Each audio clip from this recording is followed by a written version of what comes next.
tape, Vandersloot talks about having sex with Holloway on the beach early in the morning of May 30th, 2005.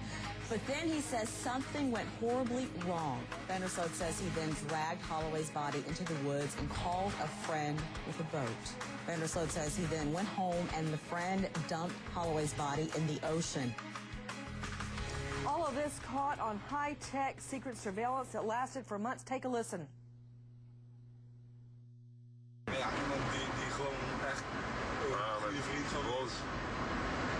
Ja. En ik sprak met hem en ik zeg hem van ik heb echt, er is echt iets gebeurd. Iets. Ja. En dus hebben we gewoon haar genomen naar die boot. Getild. Ja, met z'n tweetjes even snel. En hij is... Niemand heeft je gezien toen hoor. Out to the lines, Bonnie in North Dakota. Hi, Bonnie.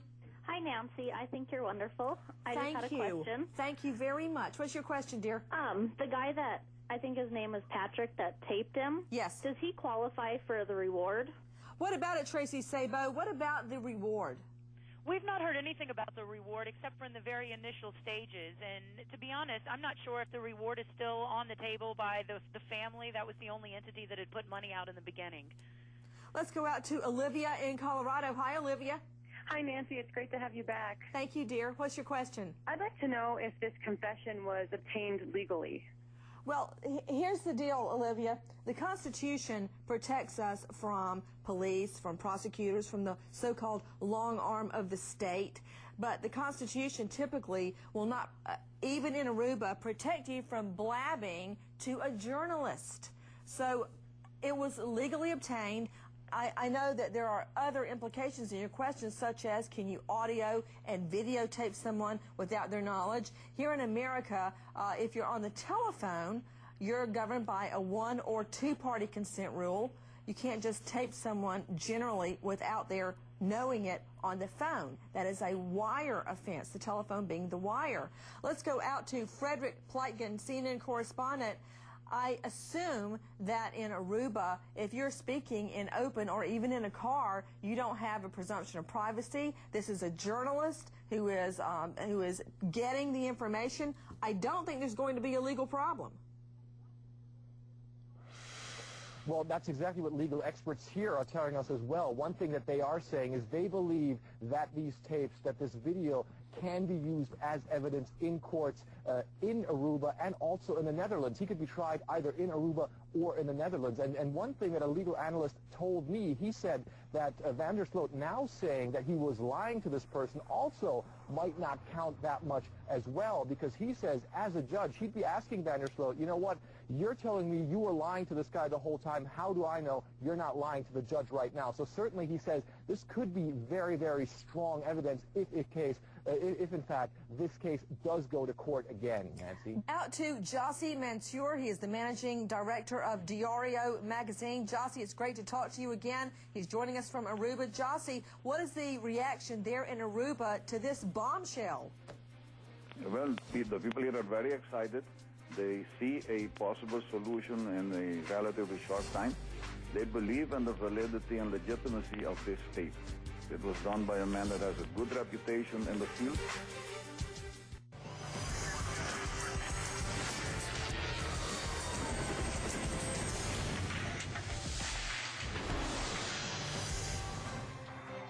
A judge in Aruba has now reopened the case against Dutch student Joran Vandersloot in the death of Alabama teenager Natalee Holloway. A Dutch crime reporter appears to have caught Vandersloot on tape, claiming the 18-year-old high school student died suddenly while they were making out on a beach in Aruba. All of a sudden, what she did was like in a movie. She was shaking. It was awful, he says, and I prodded her. There was nothing. Vandersloot describes calling a friend he says was never questioned by police who had a boat nearby. Vandersloot says that they carried Natalee Holloway's body to the boat. He went out to the sea and then he threw her out like a rag, he said. Vandersloot is heard on the tape saying neither he nor his friend were certain Natalee Holloway was dead. But he seems to say it didn't bother him.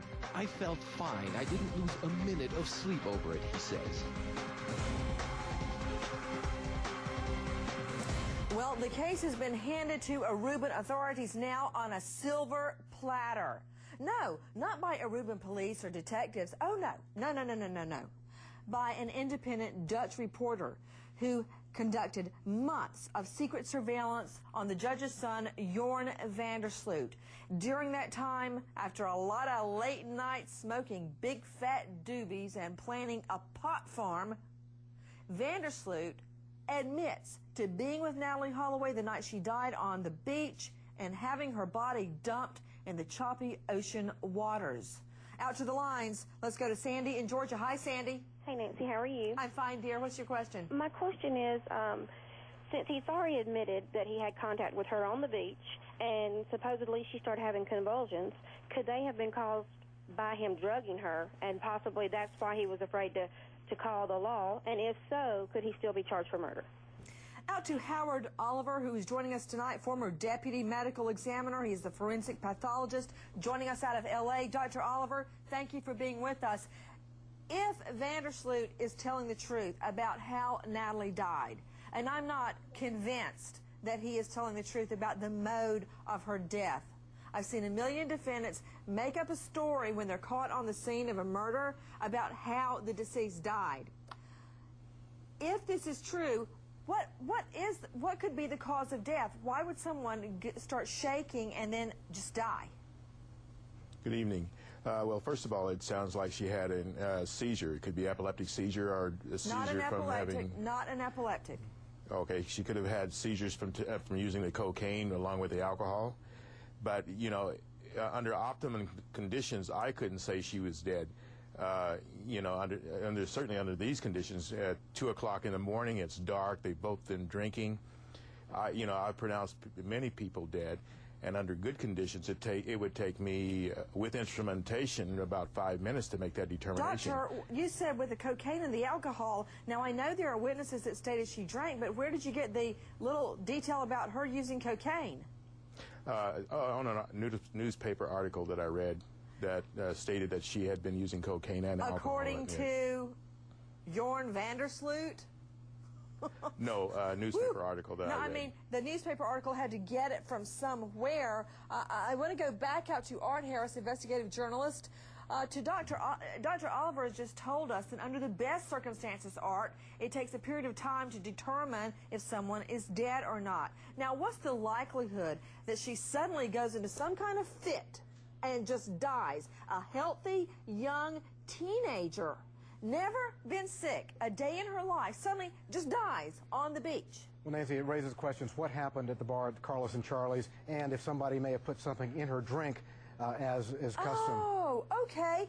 Interesting. So why would she suddenly die an hour or 2 or 3 later, as opposed to right then when she consumed the pretend cocaine that you're dreaming up right now? I mean, why does she have a delayed reaction of 3 hours I'm not dreaming before up this, she dies? Nancy, I'm talking about the customary social habits of some of the bars down there where women do report that they have been given date rape drugs and other things, and the accumulation in the blood, as you know, I'm the prosecutor. sorry, I thought you mentioned cocaine, no, not I saw that count as well. Gamma-hydroxybutyrate, GHB, right. The date rape drug. Yes. Now, my question is, back to Howard Oliver, Dr. Oliver, Art has a very good point. If GHB were used, don't you go into a sleep-like state pretty quickly after you take GHB? Yes, that's correct. You do go into it pretty quickly. So that's out, Art, because if she didn't go into this state until an hour or 2 later, after they coincidentally just had sex on the beach, according to Joran van der Sloot, consensual sex, why would she suddenly pass out then? I mean, the timing doesn't work. So this whole thing about drugs and alcohol, in my mind, is something Joran van der Sloot has fabricated along with much of his other story. Out to Judy in Florida. Hi, Judy.